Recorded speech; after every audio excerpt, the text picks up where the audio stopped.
In October of 1993 in Central California, Leanne and her husband Robin separated after a troubled marriage of 12 years. Although their 10-year-old daughter Andrea moved out of the house with her mother, she still spent every afternoon after school with her father.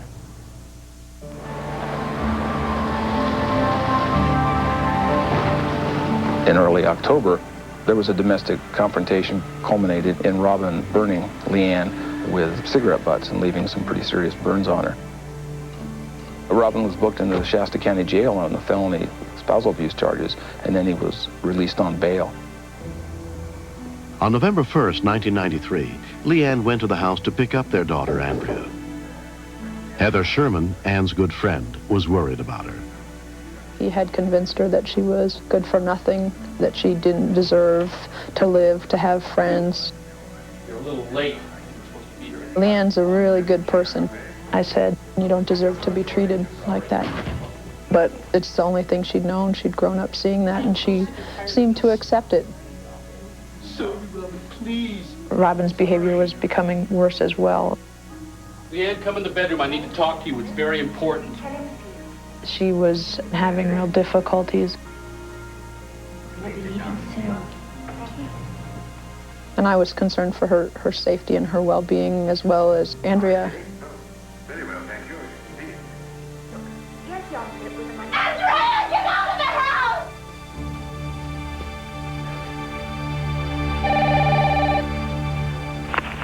911, your location and emergency.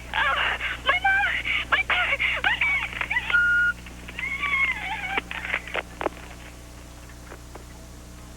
It sounded like someone was taking the phone from her, and then there was a disconnect. 103, 104. So the address came up on our 911 screen. A Reading police unit was dispatched to the scene.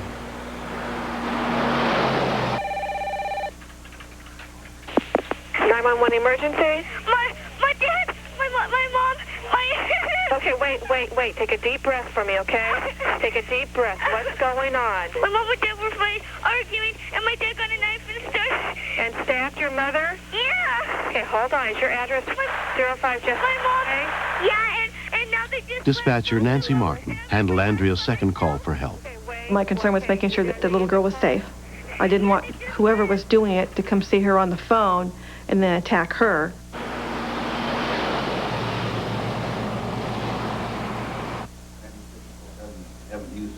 Terry and Nancy McCormick lived a couple of houses away. I heard something weird. They sounded like two cats fighting. I could see somebody outside, and she's just screaming, help me, he's trying to kill me. Terry! And she says, Terry, you gotta help me. Obviously, she knew who I was. I was like, well, who are you? Because I couldn't recognize her. I'm Leanne. She says, I'm Leanne, your neighbor. Wait. She was scared to death for her daughter. She wanted somebody to help get her daughter out of the house. I'm thinking, if this is her and this kid was in the house, what is this little kid gonna look like? The worst scenario was going through my mind. What am I gonna find in here? Okay, wait, take a deep breath. Take a deep breath. Take a deep breath for me. What is your first name? Andrea.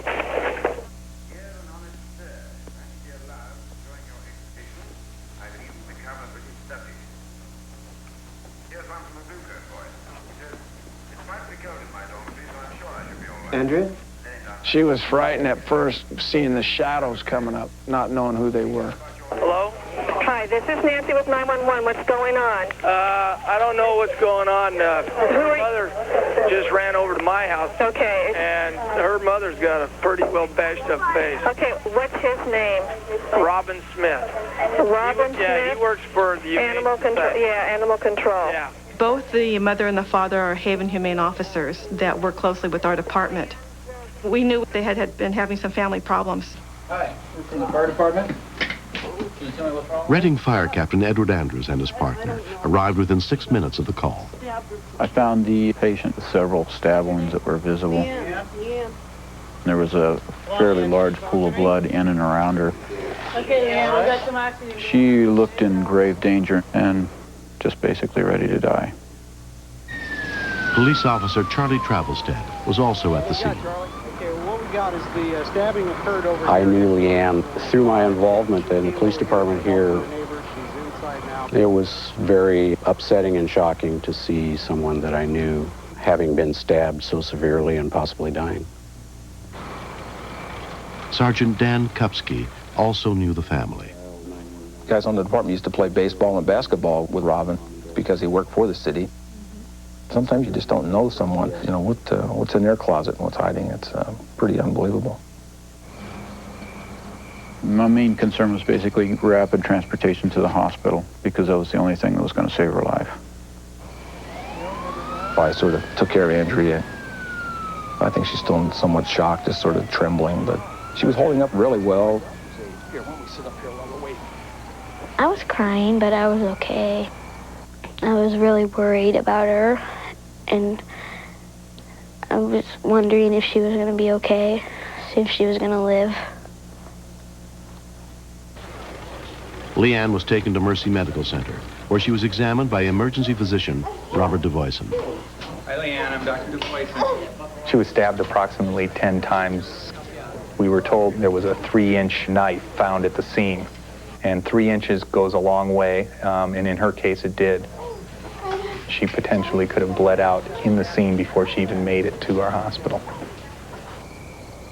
After surgery to repair Leanne's punctured lung, lacerated kidney, and severely damaged hand, her friend Heather got to see her.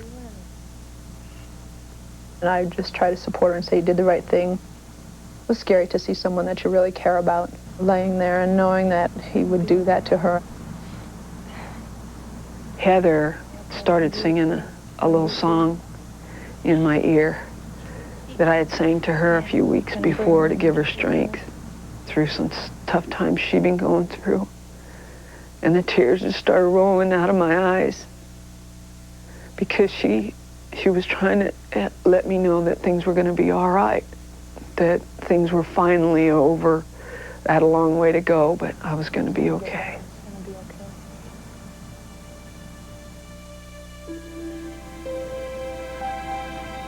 A year and a half has passed since the incident. Andrea, if she hadn't been there, I probably would not have survived. I think that calling 911 was right. I guess it saved her. If I wouldn't have done that, I don't think she would be here right now. She slipped. Leanne and Andrea are both in counseling, trying to come to terms with what happened. Robin was a very controlling person, expected me to be perfect, and near the end of our relationship, he began to get more and more physical with me. It wasn't until this dramatic of an act came along that I realized I didn't deserve that, and that was when the awakening came. She's got fingers that don't work well, and she has a cough that persists from being stabbed in the chest, and she overcomes that. She goes out and she plays ball, and her confidence might not be as high as we'd like to see it, but it'll get back up there. Robin was convicted of attempted murder with some aggravated circumstances, assault with a deadly weapon, and sentenced to 2 life terms. We're just a lot closer now. We're a lot more upfront with one another than we were. We talk to each other more, and we tell our feelings. I want to be able to show people that you can survive, you can be happy, you can go on with your life, you can stand on your own 2 feet.